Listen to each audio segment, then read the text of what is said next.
Salut et bienvenue dans On recommence, le podcast entre potes dédié au remake de cinéma. Je suis Bastien et toujours accompagné de Cynthia, Salut. Élise Salut. et Hugo. Hello. Alors, c'est la fin de l'année, donc forcément il nous fallait un film de Noël. Bon, moi j'étais assez chaud pour sortir du placard un vieux slasher des 70s raccord avec la période, Bah trop bien. mais après discussion avec l'équipe, on a décidé d'être un peu plus raccord avec l'esprit des fêtes, avec Le Grinch, l'adaptation du livre pour enfants en 2000 par Ron Howard et la version animée de 2018 par le studio Illumination. C'est parti! Tout commence par l'œuvre de Theodor Seuss Geisel, surnommé le Dr Seuss, qui a écrit plus d'une soixantaine de livres pour enfants à partir des années 30 jusqu'en 1990, année de sa mort. Mhm. Plusieurs sont assez connus, particulièrement aux États-Unis. On peut citer Le Chat chapeauté, Le Lorax et donc Comment le Grinch a volé Noël en 1957. Ok. De son vivant, le Dr Seuss n'a pas vraiment envie que ses livres soient adaptés. Il était très déçu de l'adaptation musicale des 5000 doigts du Dr T, mais en 66, sous l'égide de la MGM, l'histoire est adaptée dans un court-métrage d'animation par Chuck Jones, un grand bonhomme de l'animation qui a beaucoup travaillé sur les Looney Tunes, Ah oui. qui devient culte aux États-Unis avec la voix de Boris Karloff. Le Dr Seuss jugeait justement que ce dessin animé était la meilleure adaptation possible. C'est d'ailleurs dans ce dessin animé que le Grinch va trouver sa couleur verte, Ah ouais puisque le livre est dessiné principalement en noir et blanc et avec des nuances de rouge. Ok. À la fin des années 90, c'est la veuve de l'auteur qui récupère les droits d'adaptation, mais elle reste assez prudente et elle finit par changer d'avis en voyant les progrès techniques qui permettent de donner vie à cet univers. Du coup, Cynthia, je te laisse nous faire un petit pitch. Alors que les habitants de Chouville se préparent pour Noël, le Grinch, une créature verte et poilue, recluse dans une grotte en haut de la montagne, déteste tout le monde et encore plus Noël. Une idée maléfique lui vient alors, il va voler Noël aux habitants. Mais sa rencontre avec la petite Cindy Lou lors de ses méfaits va peut-être changer sa vision des choses. Donc en 2000, Ron Howard, qu'on connaît pour Willow, Apollo 13 ou l'horrible Da Vinci Code, s'engage avec... dur. Pardon, un petit pic comme ça. Je suis voilà. d'accord. On est OK? Oui. Si on est OK, tout va bien. Il s'engage avec Universal sur l'adaptation. Jim Carrey est rapidement approché pour le rôle principal. Lui-même raconte que c'est un personnage de son enfance. Il passe même une audition devant la veuve de l'auteur pendant qu'il est en tournage sur Man on the Moon. Donc il est grimé en Andy Kaufman, qui devient le Grinch. Le scénario est écrit par Jeffrey Pierce et Peter Seaman, qui est un duo qui était déjà derrière Qui veut la peau de Roger Rabbit, mais aussi malheureusement derrière l'adaptation ciné de Wild Wild West. Côté tournage, le film est rejoint par le grand Rick Baker pour les maquillages, qui a largement fait ses preuves sur Loup-garou de Londres, Vidéodrome et plusieurs Tim Burton. Et professeur Folding. Oui, aussi. Ça sent quand même. La musique est assurée par James Horner, collaborateur de longue date de James Cameron. Donc sur le papier, tout s'annonce bien, et on va s'écouter un extrait de la bande-annonce. Tous les hivers, la cité magique de Chouville se fait belle pour ses fêtes préférées. Tout le monde se réjouit, sauf le Grinch. Et cette année, il a un plan Je crois que je tiens ma solution. pour empêcher Noël d'arriver. Je suis venue vous inviter à être notre charivarois de Noël. Vous acceptez? Non, oui, oui. Ça pourrait changer ma conception de la vie. Vous croyez? Non. Jim Carrey est le Grinch. Alors, à votre avis, est-ce que ce film il a marché ou pas? Ah oui, obligé. J'ai pas d'argument, hein, mais oui. Ron Howard, Jim Carrey, gros budget, enfin, il y a tout ce qu'il faut. Alors évidemment, il a marché, même si ça reste un peu nuancé, mais le film coûte quand même plus de 120 millions de dollars, un sacré budget, mais il en rapporte 346 à travers le monde. Ok, ouais. La critique est pas très tendre avec le film, elle retient le côté trop factice, l'absence de véritable dimension cartoonesque, sa laideur, à tel point que le film est nommé aux Razzie Awards. Quoi? Eh oui, dans la catégorie des pires scénarios et pires remakes. C'est quand même un peu dur. Bah voilà, ça sort en pleine période de Noël, Universal rentre dans ses frais. Ça se fait. Petite question, si vous l'avez regardé en VO, est-ce que vous avez reconnu la voix off? Ah bah oui, c'est Anthony Hopkins. Ah ok. En VF, du coup, je sais pas si vous l'avez entendu, la voix elle est nulle. On dirait une sorte d'audio description ou je sais pas quoi. Enfin, On est ça d'accord, marche ouais. pas du tout. Ouais, ça Ah fonctionne ouais. pas du tout. Ah, c'est Dominique Farrugia en France. Ah, c'est vrai, bah ça marche pas du tout. Désolé Dominique. Du coup, au petit jeu traditionnel du casting, est-ce que vous avez une idée de quels acteurs ont été envisagés avant Jim Carrey? Comment il s'appelle? Je suis vraiment fatiguée, je vous dis aujourd'hui. L'acteur qui joue Forrest Gump. Tom Hanks. Oui, Tom Hanks fait partie des noms qui ont été évoqués. Ah, c'est marrant. Et Bill Murray peut-être aussi. Non, je l'ai pas dans la liste. Ah, moi. pourtant, il aurait bien été en Grinch, Bill Murray, je t'avoue. Bon, après, il y en a, voilà, c'est des acteurs de composition quand même. Robin Williams, Ah ouais? même Eddie Murphy. Oui, si, je le vois bien aussi, Eddie Murphy. ouais. Et apparemment, un des plus sérieux, et je pense que c'est plutôt pour son côté grumpy, c'était Jack Nicholson. Bah, avec le sourire aussi. Hein. Ça aurait été tellement drôle. Alors, en 2018, c'est le studio d'animation Illumination, derrière les films Moi, moche et méchant, Les Mignons, Comme des bêtes, etc., qui s'attaquaient à une nouvelle adaptation.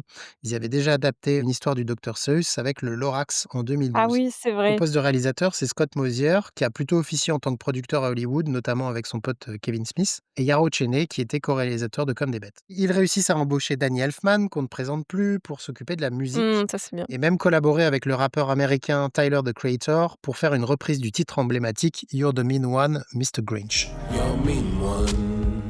You really are a heel. You're as cuddly as a cactus. You're as charming as an eel. Côté casting de voix, l'équipe mise tout sur Benedict Cumberbatch, l'interprète de Sherlock ou de Doctor Strange, pour incarner le personnage avant même de lui avoir proposé le rôle. Ah, c'est vrai? Mais l'acteur accepte immédiatement, et on retrouve aussi Rashida Jones dans le rôle de la maman par exemple, et Pharrell Williams en narrateur. Ouais. Pour info, en VF, c'est Laurent Lafitte qui prête sa voix au personnage, et on va écouter un extrait de la bande-annonce. Depuis 53 ans, Noël ne m'a rien apporté d'autre que de la souffrance. Je sais exactement ce que je dois faire. Je vais devenir le Père Noël pour voler leur Noël. S'il peut tout livrer en une nuit, alors je peux tout voler. Qu'est-ce que le Père Noël a que je n'ai pas? C'est désobligeant. Donc à votre avis, 18 ans plus tard, il a marché ou pas ce Grinch? Il y a tous les trucs pour aligner les étoiles. Grinch, Illumination, Noël. Ouais, après Les Mignons Je surtout. sais pas, j'ai l'impression qu'on en a pas tant entendu parler que ça à l'époque. Bah quand même, l'opération est bonne, hein. Le film coûte 75 millions de dollars, il en rapporte environ 540 à travers le monde. Ah oui, ça va. Et moins cher et il a gagné plus. Non, parce que souvent, quand c'est comme ça, ils en font un deuxième. Il n'y a jamais eu de deuxième en cours, c'est pour ça. Tu peux pas faire un deuxième à Il Grinch. y a une histoire du Grinch qui existe avec Halloween. Ah, Pour le délire, une petite idée de qui aurait dû faire la voix du narrateur au départ? Morgan Freeman. Non, c'est un acteur avec une voix très particulière qui notamment a doublé un personnage de film d'horreur. Chucky, Brad Dourif. Exactement. Ah, sérieux? Là où je suis curieux, c'est de savoir comment, en termes de casting, ils sont passés de Brad Dourif à Pharrell Williams. C'est clair que c'est grand écart.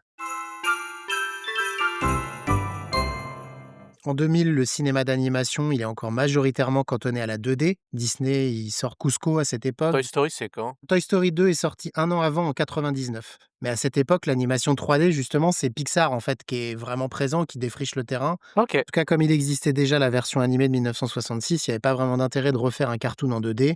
Donc, à cette époque-là, c'est les adaptations live qui font sens. Le maquillage prend évidemment une part énorme dans le film. Tous les jours, il y a une équipe de plus de 60 maquilleurs qui doivent poser une centaine de prothèses sur les acteurs et les figurants. Le maquillage de Jim Carrey prend plus de 3 heures chaque jour. Au départ, pour lui, c'est un pur calvaire. Il se retrouve complètement coincé dans sa combinaison. Il multiplie les coups de colère sur le plateau, etc. À tel point que le début du tournage prend du retard. Il a dit j'avais l'impression d'être enterré vivant, donc Ouais, il a mal je vécu, suis quoi. pas sûre, mais tellement il avait été traumatisé justement à cause des prothèses que ils avaient fait venir un spécialiste de la CIA par rapport aux tortures. Oui, j'avais vu ça. Ah ouais. De ce que j'ai lu, c'est que c'est lui qui a consulté des spécialistes de TIA pour connaître les techniques de résistance à la torture pour justement essayer de s'entraîner d'une manière ou d'une autre. Mais c'est fou. Ouais, c'est assez dingue. Bon, évidemment, tout le film est basé sur la perce de Jim Carrey. Moi, je trouve que malgré la grosse couche de maquillage, il garde quand même pas mal d'expressivité dans le visage. Complètement. Il prend aussi un accent un peu scottish, visiblement inspiré par Sean Connery. En tout cas, moi, j'ai trouvé que le personnage était assez proche du personnage original. Dans le côté croque-mitaine, l'humeur, la méchanceté et le côté désenchanté, ça ressort assez bien. Moi, ça marchait souvent quand j'étais petite. J'ai beaucoup pensé la cassette et je me suis rendu compte qu'au final, tout ce que j'avais retenu, c'est parce qu'il y avait Jim Carrey à l'écran. Je le trouve très convaincant en Grinch. Je trouve qu'il a vraiment, en termes de grimace et tout, le sourire super creepy. T'as l'impression que c'est presque animé derrière, alors que non, c'est vraiment juste lui, quoi. Moi, je trouve aussi que le personnage, il est beaucoup plus méchant dans ce film-là. On l'amène un peu déjà comme un monstre parce que c'est les villageois qui veulent aller chez lui pour faire comme une sorte de pari. Est-ce que t'es capable d'aller sonner chez le Grinch? Ouais, le test de courage. Voilà, c'est ça. Et après, on voit d'abord ses mains, ensuite on voit sa bouche qui croque un oignon, et après on le voit de dos, et seulement après on voit son visage, quoi. Il est vraiment introduit comme le monstre, le boogeyman. Ouais, je trouve que la caractérisation comme ça est très chouette. Et ça l'iconise très rapidement et on comprend très rapidement le personnage, quoi. J'étais bien trop coulant avec ces délinquants juvéniles et leurs petites gentillettes. Alors, ils veulent qu'on fasse connaissance. Ils veulent passer quelques instants privilégiés avec le Grinch. J'ai envie de m'offrir un bal fou de choux.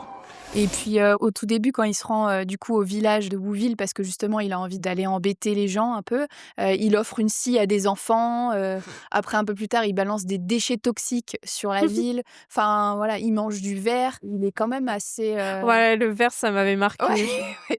Enfin, on voit que c'est vraiment un monstre, quoi. Il est vraiment, méchant et même avec son chien, il a un chien qui s'appelle Max. Bah, je le trouve qu'il est assez méchant même avec son propre chien, quoi. Mais de ouf, j'étais trop triste pour le chien. Bah oui, c'est ça, il y a un moment où le chien, il fait un peu Noël, il a son petit, chapeau de Noël, il danse et tout sur des champs et il est tellement dégoûté qu'il balance ton chien dans la neige et tout et tu te dis: «Ah ouais, quand même». Le chien, comme il est dans celui-là, j'ai pas envie de dire qu'il a l'air malade, le chien, mais genre, il est pas coiffé, il est un peu sage aussi, j'ai l'impression, il a hirsute, alors que dans celui d'Illumination, il est ultra cute. Ouais. Alors que dans l'animé, c'est plutôt l'inverse en fait. Les rares fois où il se fâche un petit peu, il s'excuse direct. Quand par exemple il fait de l'orgue et que le chien il fait de la batterie derrière, ça le saoule un peu, il lui dit bon allez dégage. Et juste après, ah non désolé, il lui propose tout de suite une autre activité. Enfin il est vraiment plus humain, plus sympa en fait. Bah ouais, justement, difficile d'appréhender un personnage comme ça sans un bon acting. Donc Benedict Cumberbatch s'occupe de la VO et moi je trouve qu'il s'en sort pas mal du tout en termes d'intention de jeu et tout. Ah de Que ouf. l'approche d'Illumination est quand même beaucoup plus lissée. Peut-être qu'on peut dire plus adapté à un public contemporain, voilà. Ouais, plus familial quoi. Mais c'est vrai que le personnage est encore plus humanisé. Ouais, c'est ça. On a vachement oublié l'aspect monstrueux pour en faire une créature finalement assez sympathique. Même le design, il a un visage Oui. plus rond, moins maléfique. Il ressemble au mignon, quoi. Oui, oui. Enfin, ils ont quand même gardé, je pense, le côté graphique de l'œuvre originale dans la forme, mais c'est vrai que c'est très Illumination. Hein. Ouais, complètement. Mais le rendu est très joli. Ils sont très doués là-dessus. Oui, c'est très mignon. Oui, mais c'est vrai qu'après, en termes de caractère, le perso est pas très sympathique, mais c'est plutôt un misanthrope, voilà. Il aime pas trop voir les gens. Ouais, et Non, encore. il est un peu asocial, mais c'est léger. Il est plus grognon quoi, c'est ça. Il est introverti, grognon quoi. Ouais, Voilà. il est grumpy. Les rares moments où il est méchant, c'est quand il balance une boule de neige à la tronche d'un gamin ou qu'il casse un pot de confiture d'une bonne femme qu'il veut au supermarché. Bah, j'avais pourtant fait assez de provisions pour tenir jusqu'au mois de janvier. Non, je ne veux pas. Hors de question. Je refuse d'aller à Chauville pendant Noël. Noël. Noël.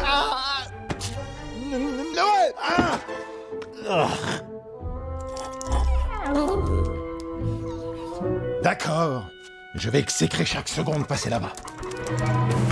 Ce que je trouve drôle, c'est que entre les intentions d'acting des personnages en 3D, les Jim Carrey, Oui. au final, la version de 2000 ressemble plus à un cartoon que le cartoon en 3D fait cartoon, tu vois. Ouais, je vois ce que tu veux dire. Et je trouve aussi que le Grinch, dans le dessin animé, il fait plus élégant et raffiné. C'est sûrement pour enlever aussi un peu le côté cracra, mais dans l'original, il vit du coup dans une caverne, il bouffe du verre, il est dégueulasse, il a les peaux de banane. Parce que là, il est genre, il prend ses repas sur une grande table avec une nappe, il y a un lustre, tout est lumineux. Il a peut-être plus un côté noblesse face à la populace Ah oui, dans peut-être, ouais. Woodville, tu vois. Oui, genre, il est en haut, quoi. Ouais, sur son Ouais. nom. Ouais, c'est vrai. Je l'avais pas vu comme ça. En fait, moi, c'est ça que je trouve dommage, mais c'est pas forcément Illumination. J'ai l'impression que les films d'avant, c'était un peu plus traumatisant. On n'en est pas mort, mais je trouve ça dommage de perdre un peu ce côté. C'est vraiment trop lissé pour moi, à mon goût, parfois, certains films d'aujourd'hui. Ouais, mais après, tu vois, le Grinch avec Jim Carrey, le public cible, en gros, c'est à partir de 9 ans. Ah bon? Et là, je pense que le Grinch dessin animé, l'idée, c'est de réussir à réunir toute la famille. 3 ans. Peut-être pas 3 ans, mais au moins 5-6 ans. Bah, d'autant que dans le film de Ron Howard, dans la première partie, lorsque le Grinch est évoqué dans la population, tout le monde a peur. Oui, ça, c'est trop bien. Alors que là, dans la version de 2018, la première fois où il descend en ville, il est parmi la population, personne ne le remarque en fait. Oui, Ouais. personne le connaît, quoi. Alors que chez Ron Howard, il est obligé de se planquer, de se mettre sous un Ouais, plaid. il a un masque. Donc il y a vraiment un truc, d'un côté, On le craint, en on fait. ne veut pas le voir, on le craint exactement. Et de l'autre, bon, bah, c'est juste un personnage parmi d'autres. Ah oui, c'est la bestiole verte qui vit là-haut dans la montagne. Et puis, Ouais. ce qui est un peu dommage de gommer ce côté croque-mitaine, quoi, finalement. Bah, c'est surtout que dans la version de Jim Carrey, ils ont peur de lui, c'est un peu un boogeyman et il va les harceler ou il va les menacer. Alors que dans la version The Grinch, comme tu dis, il passe un peu inaperçu et limite tout ce qu'il fait, bah, les gens s'en foutent un peu et enfin, il aurait jamais pu dire qu'il a volé les cadeaux, il s'en serait pas rendu compte presque en fait dans la version de Oui. 2018. Oui, personne n'aurait su que c'était lui, c'est clair. Ouais, puis il y a pas mal de petites scènes où le Grinch, tu sens qu'il peut vaciller. En c'est fait, vrai. il y a des petits moments comme ça où tu sens que, d'un coup, il pourrait avoir un surplus d'émotions. Oui, il est vite ému, en fait. Alors, c'est très vite retenu, Oui. voir le personnage secoue la tête en se disant non, non, non, non, je suis méchant. Oui. Mais du coup, ça paraît un peu forcé, en fait. On est vraiment tout le long sur la brèche de ce personnage qui n'est pas vraiment méchant. Oui, c'est ça. Il est juste amer d'être seul. En fait, c'est sa solitude qui vit mal. C'est pas vraiment le reste. C'est pas Noël, quoi. Moi, j'étais plus vénère à travers les habitants de Chouville qui l'ont laissé de côté. C'est pas un monstre, en fait, vous l'avez juste lâché parce qu'il est vert. Quand il revient du village, il y est allé parce qu'il avait plus à manger. Les gens l'ont un peu énervé. Mais en fait, le soir même, on le sent triste et il y a son chien qui vient se blottir contre lui. On sent qu'il vit très très mal cette solitude. Même s'il est un peu énervé par les gens, mais en fait, ce qui l'énerve, c'est le fait que les gens soient heureux. Ouais. Finalement, c'est plus de l'envie et de la jalousie que véritable colère ou le fait de pas aimer les gens. En fait, les thèmes abordés sont pas les mêmes, quoi. C'est plus le harcèlement dans le premier film qui est mis en avant C'est ça. et tout ce que tu peux vivre de moquerie et donc après tu deviens amer et t'as envie de te venger, alors que dans le remake c'est pas du tout les mêmes thèmes, c'est plus la solitude parce que t'as manqué d'amour, c'est difficile pour toi de laisser l'amour rentrer dans ta vie, quoi. Bah ouais, tu le vois dans la version avec Jim Carrey, c'est que quand il commence à avoir des sentiments, bah il les lie à ah merde, est-ce que ça veut dire que je m'ennuie? Tu vois, il est totalement en déni un peu aussi de ça. Donc c'est assez intéressant. Ouais, complètement. Le livre du docteur Seuss, à la base, c'est un petit livre à destination des enfants qui fait, aller une 60aine de pages à tout casser. Évidemment, en termes de matière pour un long métrage, c'est un peu court. Oui. Mais du coup, la tentation est grande, évidemment, de venir combler les interstices de tout ça et de gonfler l'existence de certains personnages. Bon, la star, c'est le Grinch. Si on veut le faire aimer par le public, il lui faut une origin story. Les deux films diffèrent là-dessus. On est d'accord dans le premier, c'est Sigourney qui rapporte les bébés. Ils descendent du ciel dans des parapluies. Ouais, voilà, c'est ça. J'ai trouvé ça traumatisant. Ah bon? J'étais en train de penser à mon bébé, j'ai dit: «Oh non, le pauvre». Par contre, il y a un truc à dire, le Grinch en bébé, il est tellement drôle. Il est immonde. Et moi ça m'a fait penser la série avec les petits dinosaures là à l'époque, je sais pas comment ça s'appelle. Dinosaure. Ils se sont pas foulés. Et ouais, je trouvais que ça ressemblait beaucoup à ça. Le Grinch de Jim Carrey, en fait, on apprendra qu'effectivement, ce sont des enfants qui descendent du ciel à une période de l'année dans Chouville et que donc les familles obtiennent un enfant. Ouais. C'est d'ailleurs l'occasion d'un court truc assez bizarre dans le film, Oui, d'une puisqu'on blague. découvre que ce soir-là, certains habitants de Chouville organisaient une soirée avec le jeu des clés. What the fuck? Écoute, c'est une petite communauté. Pardon? Depuis quand ça existe ça? J'ai C'est jamais des vu ça. soirées avec plein de couples et en fait tout le monde met sa clé de voiture dans une boîte et à la fin les femmes repartaient en prenant une clé et elles repartaient avec le mari propriétaire de la voiture. C'était dans les années 70 plutôt aux États-Unis ça. Qui partit? Ouais. Faut bien s'amuser, écoute. Mais c'est comme quand les bébés ils arrivent justement, il y a un moment il y a un mec qui ouvre la porte et il dit: «Ah chérie, c'est marrant, il ressemble à ton patron». C'est des petites blagues comme ça et c'est très rigolo, il y a une double lecture, J'avais quoi. pas fait gaffe. Non mais du coup ça explique que les habitants de Chouville ont une sexualité mais ils ne font pas d'enfants C'est puisqu'ils tombent ça, du ciel. voilà. Bon, on va pas pousser plus loin la réflexion mais voilà. C'est pratique. En tout cas dans cette version, le Grinch il est récupéré par un couple de lesbiennes visiblement. Mais je suis pas sûre en fait. C'est peut-être des sœurs, hein. Bah, au début, je me suis posé la question parce qu'à la fin, quand le Grinch arrive dans la ville là pour la cérémonie, le maire dit: «Vous avez tous été élevés par ces sœurs là ou je sais pas quoi. Elles viennent et elles mettent le pull à Jim Carrey». Oh, Grinch, ouais. J'ai eu l'impression que t'avais une sorte de crèche, on va dire, mais qui était ces nanas-là, quoi, qui élevaient les enfants. Bah parce que moi aussi au début, je me suis dit, trop bien, hyper progressiste, c'est trop cool. Pareil, j'ai eu la même réflexion. Mais en même temps, du coup, c'est bizarre parce que Cindy Lou, elle vit bien avec ses parents, donc je sais pas du tout. Cynthia, comment tu réfléchis dans un univers où il y a des mini où- On en parle de ça? Ils viennent d'où? C'est quoi leur origin story? C'est une autre race différente? C'est les mêmes gens? C'est des gens atteints de nanisme? Je comprends pas. Oui, non, c'est vrai. Si tu passes tout au fil, il y a pas de logique dans Faut cet pas trop univers. réfléchir. En tout cas, le Grinch se retrouve être élevé par ce couple comme un autre enfant. Donc, il va à l'école avec les autres, mais du fait de sa différence, il va finir par se faire moquer. Donc, ça revient sur ce que tu disais tout à Mhm. l'heure, Cynthia. On évoque plus le harcèlement et les mauvais traitements à l'école qui font que le Grinch va se retrouver moqué par une grosse partie des élèves. En plus, il a un petit crush sur la jeune fille, la Martha. Mais en fait, il va se faire moquer par le personnage qui deviendra le maire de la ville plus tard, quand ils grandiront. Ils se mettent dans une colère pas possible et que du coup, il déclare qu'il déteste Noël et il s'enfuit dans la montagne. Chez Illumination, c'est un peu différent puisque du coup, dans un court flashback, on va apprendre que le Grinch était orphelin et qu'il a passé Noël tout seul dans l'établissement. Personne n'a juste Horrible. pensé à lui. Et du coup, en voyant les autres enfants joyeux, il a décidé que le pire jour de l'année, c'était Noël et il est parti. Ce qui peut se comprendre. Oui, oui, tout à fait, mais c'est plus léger, ils évoquent moins le traumatisme, il y a moins le côté, effectivement, les enfants sont des petits salopards Ouais. en puissance.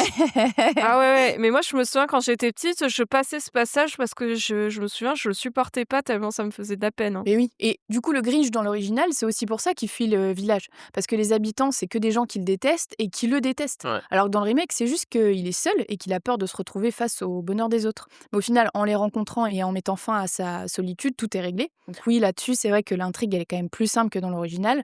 Parce que justement, dans l'original, quand il participe lui à la cérémonie de Noël, au début, tout se passe bien, il pense qu'il est intégré et tout ça. Sauf que le maire, il lui offre une tondeuse à cheveux, qui est un peu le symbole de ce qu'il avait fait vriller quand il était enfant, puisque tout le monde s'était foutu de sa gueule quand il avait voulu se raser les poils pour être un peu comme tout le monde. Et donc là, en lui offrant une tondeuse aujourd'hui, on se fout encore de sa gueule et on lui montre que finalement, il sera jamais un des leurs. C'est ça. Enfin, même si après, il se sent mieux et il s'est construit avec ses blessures, quoi. Surtout que le maire est un foutu antagoniste. Vu qu'il était amoureux d'elle, mais qu'elle elle était amoureux du Grinch, il est vraiment, en plus d'être mesquin, il est revanchard et il fait tout pour le mettre à terre, quoi.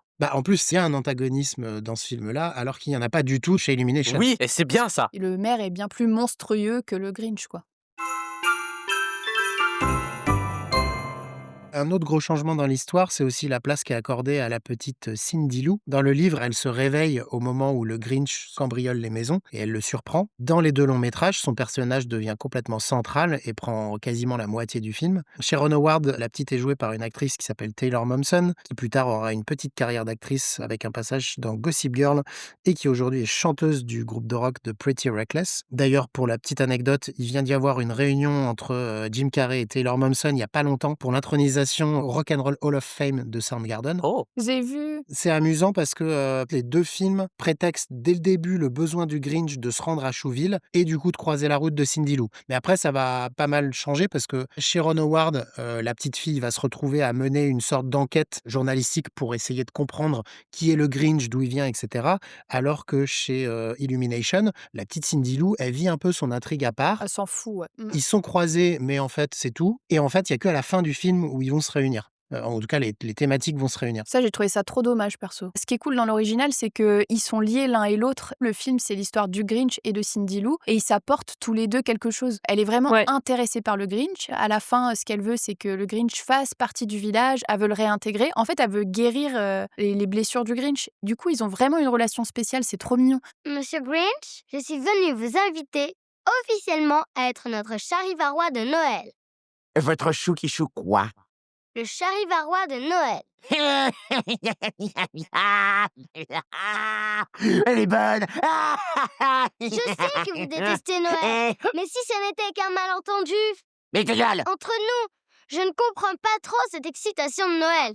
Mais peut-être que si vous faisiez la paix avec les choux et que vous descendiez pour les fêtes, Peut-être que si vous faisiez la paix avec les choux et que vous descendiez pour les fêtes, n'importe quoi! peut-être que je trouverais ça bien moi aussi. Navré, la séance est terminée. Veuillez prendre un autre rendez-vous avec ma secrétaire avant de Je partir. vous en prie, vous devez accepter cette récompense. Alors que dans le remake, au final, le Grinch ou pas, Cindy Lou, elle s'en fout. Elle apporte un petit peu au Grinch, mais le Grinch lui apporte rien du tout à elle. L'histoire de Cindy Lou pourrait être faite totalement sans le Grinch. Ouais, ça c'est vraiment un regret aussi. Je comprends pas pourquoi les avoir séparés autant. Au contraire, comme tu disais, ça les rapprochait. Enfin, c'était vraiment lié les 2 personnages. Et là, t'as l'impression de voir 2 histoires en un, quoi. Après, ce que je trouve plutôt intéressant, c'est que dans le personnage de Cindy Lou, côté Illumination, c'est que du coup, on a une thématique plus moderne. On est sur une petite fille, qui est malicieuse et tout, qui va vouloir aider sa maman, qui est une maman solo. On n'en saura pas plus sur l'absence du papa, mais elle file un coup de main, elle aide sa mère un petit peu avec 2 jumeaux qui sont intenables.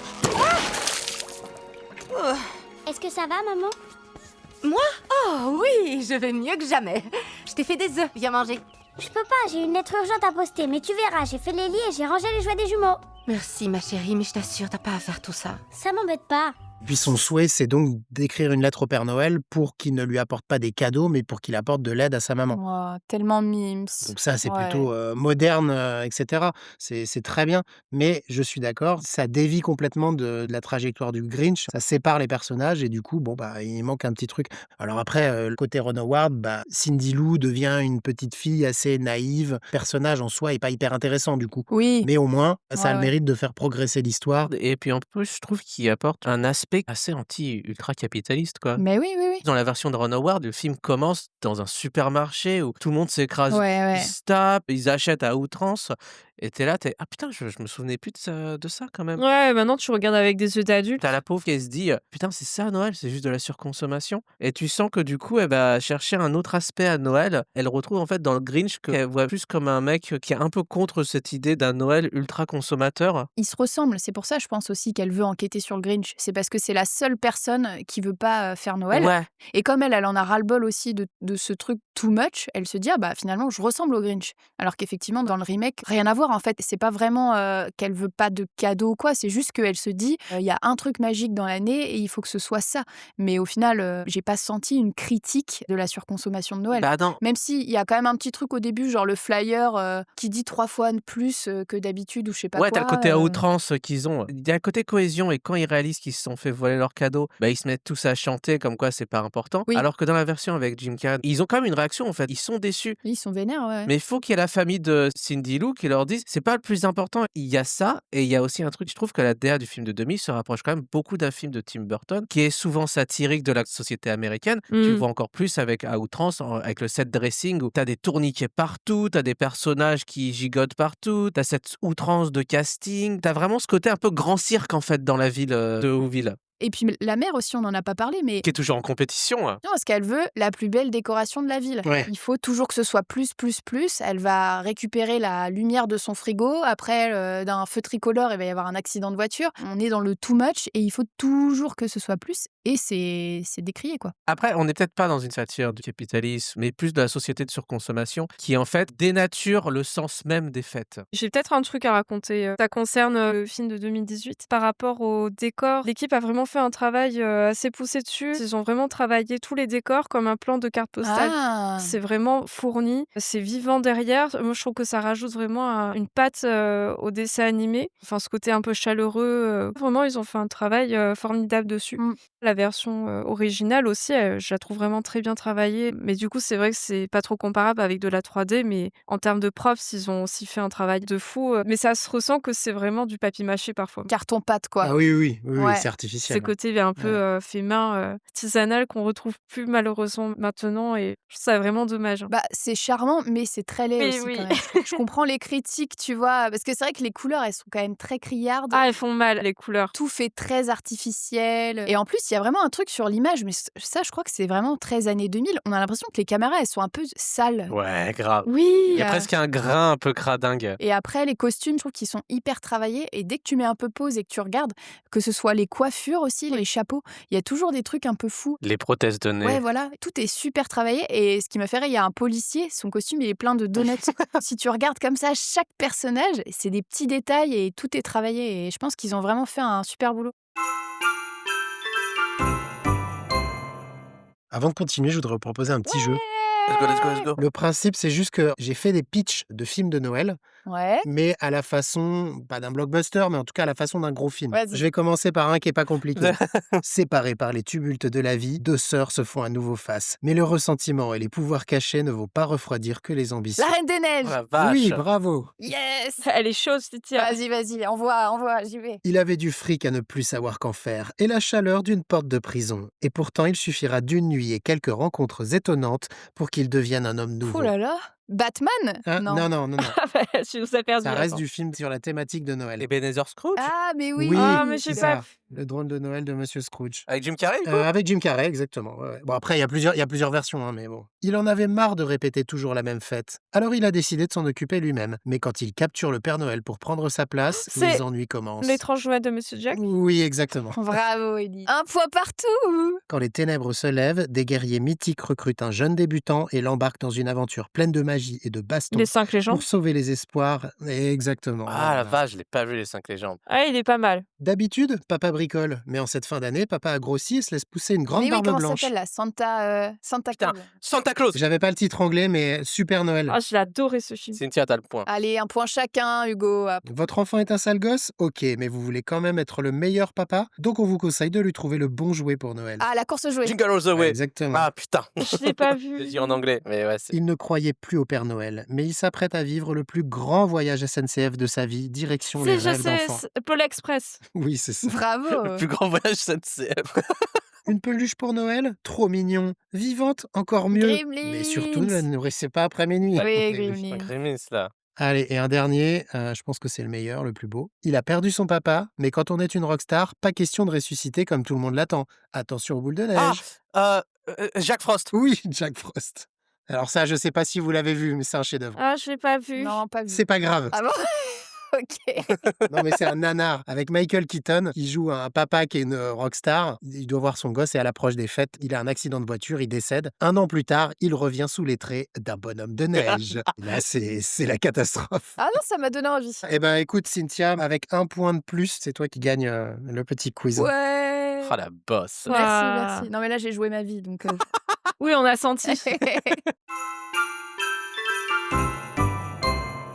Est-ce que vous gardez des scènes que vous trouvez chouettes? La scène de la voiture qui explose. Ça c'est trop drôle. Ah ouais, Sharon Le Howard. fait que la petite voiture, elle explose, mais que ça fasse Ouais. limite une explosion nucléaire au milieu de la ville, je sais pas pourquoi ça me Il tue. court au ralenti comme dans les films d'action et tout. Moi au début je me dis ah c'est drôle, ils en font des caisses parce qu'il va rien se passer. Mais en fait si elle explose vraiment comme un truc de fou et je trouve ça trop drôle. T'as surenchéré au fur et à mesure, c'est génial. Moi j'ai bien aimé tous les petits clins d'œil qu'il y a effectivement par rapport au cinéma ou trucs comme ça. Il y a aussi le moment où le Grinch qui essaye de coacher son chien pour lui dire qu'il va être un renne. Ah oui. Donc Jim Carrey quoi, il a la casquette du réalisateur et il dit Tu es un renne. Je te situe le personnage. Tu t'appelles Rudolph. Tu as un drôle de nez rouge et tout le monde t'ignore. Jusqu'à ce que le Père Noël fasse appel à toi et c'est toi qui sauveras Noël.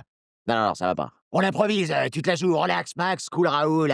Tu détestes Noël tellement que tu vas le voler. Sauver Noël, c'est nul comme fin. Beaucoup trop commercial. Action! Génial! tu vois vraiment Jim Carrey qui s'amuse. Il y a un truc qui devait pas se passer, c'est quand il tire la nappe de la table, il y a des objets posés et le but c'est que tous les objets tombent, sauf qu'en fait, il sait pas comment il a fait, mais il a réussi à retirer la nappe sans que rien ne bouge. Et du coup, il revient sur la scène, il défonce tout ce qu'il y a sur la table. Et ça, je trouvais ça incroyable aussi. Oui, elle est très très drôle la scène. Moi, je trouve aussi que c'est ça, finalement, ce qui marche chez Ron Howard, c'est probablement une partie de la liberté que Jim Carrey a prise sur le personnage. On pourrait lui reprocher d'en faire des caisses, on peut reprocher au film, globalement, d'être boursouflé, mais en fait, avec Jim Carrey à la barre sur un personnage comme ça, il chope les scènes et tout, et je trouve, avec le recul, que ça marche pas si mal. Et c'est pas du tout un amateur de films de Noël qui dit ça. Mais après, je préfère un film boursouflé qui a des à-propos originaux qu'un film un peu trop édulcoré, comme celui d'Illumination. Ouais, même si chez Illumination, moi par exemple, je trouve que la scène du cambriolage des maisons est super chouette. Oui. Ouais. C'est le truc qui est plein d'inventivité, c'est bourré de petits gadgets, d'idées, de plans, de mise en scène et tout, qui marchent bien. Ouais, c'est Et vrai. effectivement, c'est des moments comme ça qu'on garde un peu plus dans un film qui est quand même très lisse. Après, il y a quelques petites blagues aussi qui marchent bien, qui sont liées au montage aussi, parce que c'est beaucoup plus moderne. Par exemple, à chaque fois que le Grinch va dire quelque chose en lien avec le chien, il a toujours un imaginaire qui est assez drôle. Quand il lui dit qu'est-ce que tu veux faire au chien, et le chien il s'imagine dans une voiture en train de conduire avec genre une écharpe et ses lunettes de soleil, et il imagine le Grinch à côté, la langue pendue. Et en fait, visuellement, ça marche très très bien. C'est très court, c'est assez drôle en fait. Mais tu vois, ça, c'est aussi un truc qui m'énerve dans les films d'Illumination Studio. Les films sont ultra datés par rapport aux trends de l'époque, que ce soit des mèmes, des musiques oui. et tout ça. Par exemple, tu vois, la version 2000, les musiques, elles sont pas datées. C'est des musiques de Noël, elles sont interprétées comme les chants de Noël. Illumination, ils te mettent toutes les musiques des groupes de l'époque. Ouais. Et je trouve ça un peu con, en fait. Surtout pour des films un peu intemporels. Je pense qu'on peut passer à la conclusion et je vais vous laisser donner vos avis sur les films ou en tout cas nous dire celui que vous avez préféré. Bah pour moi, on n'a vraiment pas le même film, donc ça dépend un peu dans quel mood on est et ce qu'on a envie de voir. Moi, évidemment, j'ai vu le Grinch des années 2000 avec Jim Carrey quand j'étais petite et je suis une grande fan de Jim Carrey. Donc forcément, j'ai une grande préférence pour ce film-là. Donc même si c'est vrai que ça pique un petit peu les yeux visuellement, j'adore ce film. Voilà, pour moi, c'est le meilleur entre les deux. Après, celui d'Illumination, je le trouve très doux, très mignon, très sympa, très family-friendly. Je le verrai avec grand plaisir avec ma fille prochainement. Mais voilà, si on parle vraiment avec le cœur, le Grinch des années 2000, évidemment. Jim Carrey Forever. Jim Carrey Forever. Au final, ça va presque devenir générationnel, en fait, ce débat entre ces deux films, parce que c'est vrai que je pense qu'il, comme on a dit tout du long, il faut quand même grandir peut-être avec l'esthétique des films des années 2000. Il y a vraiment une petite Madeleine de Proust qui, moi, du coup, me redirige vers ça. La version d'Illumination, je trouve ça un peu édulcoré sur certains trucs, même si j'admire beaucoup les efforts derrière. Illumination, c'est quand même des maîtres dans leur catégorie quand même. J'ai quand même une préférence pour celui avec Jim Carrey, un peu pour les mêmes raisons, un peu chelou avec des blagues adultes et autres. Ouais. Et aussi peut-être au niveau du rythme, je me suis un peu moins ennuyé. En fait, moi, quand vous m'avez parlé qu'on allait faire un épisode sur le Grinch, j'étais trop heureuse. Moi, j'avais une image très ancrée, vraiment petite Madeleine de Proust. J'avais adoré le film. Mais en fait, alors peut-être parce que aussi j'ai grandi, je trouvais ça un peu lourdingue. Ça fait partie du film et c'est vrai que moi je suis pas du tout une cliente de ça. Dans le rythme, j'ai trouvé un peu long à la fin. Mais Jim Carrey fait un travail incroyable dessus, donc j'ai rien à redire. Si je dois choisir entre les deux, ce serait celui-là. Et par contre, le film de 2018, très bonne surprise aussi. J'ai hâte de découvrir avec mon enfant plus tard. C'est 2 interprétations différentes, mais j'ai quand même la préférence sur l'original. Et toi, Bastien? Je n'avais jamais vu aucun des 2 films. Ah bon? J'étais un peu arrivé à une période Jim Carrey où sa transition vers les rôles dramatiques m'intéressait plus que le reste. Ouais. Ce truc-là, qui est un pur film de Noël pour les enfants, ça m'intéresse pas. En plus, les critiques étaient vraiment pas bonnes à l'époque. OK. Donc bref, avec le recul, je trouve que la perf de Carré est assez démente, malgré les couches de maquillage, et tout marche super bien. Sur le film en lui-même, je suis un peu mesuré, juste parce que je trouve le film un poil long, surexcité par moments et boursouflé. Oui, c'est vrai. Mais je trouve ça franchement moins catastrophique que les critiques de l'époque. Côté Illumination, ils ont un savoir-faire de dingue pour croquer les personnages, un univers et tout. Mais ce qui m'embête, c'est le côté Grinch très édulcoré pour plaire au public maximum. Ouais. C'est la même chose, ils ont capitulé très rapidement avec leur film Moi moche et méchant, en faisant du personnage principal un méchant, sauf qu'en fait, ils ont jamais tenu la promesse. Ouais, clairement. Ça dépasse pas petite étincelle que parfois on trouve dans des Pixar. J'ai du mal à les départager, mais c'est vrai que pareil, ma fibre nostalgique ira un peu plus vers Jim Carrey. Vous êtes Le Grinch. Bon, eh bien merci à vous pour votre participation. Merci. Merci. Salut. Merci à ceux qui nous aident en coulisses et merci d'avoir écouté cet épisode. Abonnez-vous, notez le podcast, commentez-le, partagez-le, ça nous fera le plus grand des plaisirs. Et d'ici là, on vous souhaite de très bonnes fêtes et on se retrouve l'année prochaine. Salut!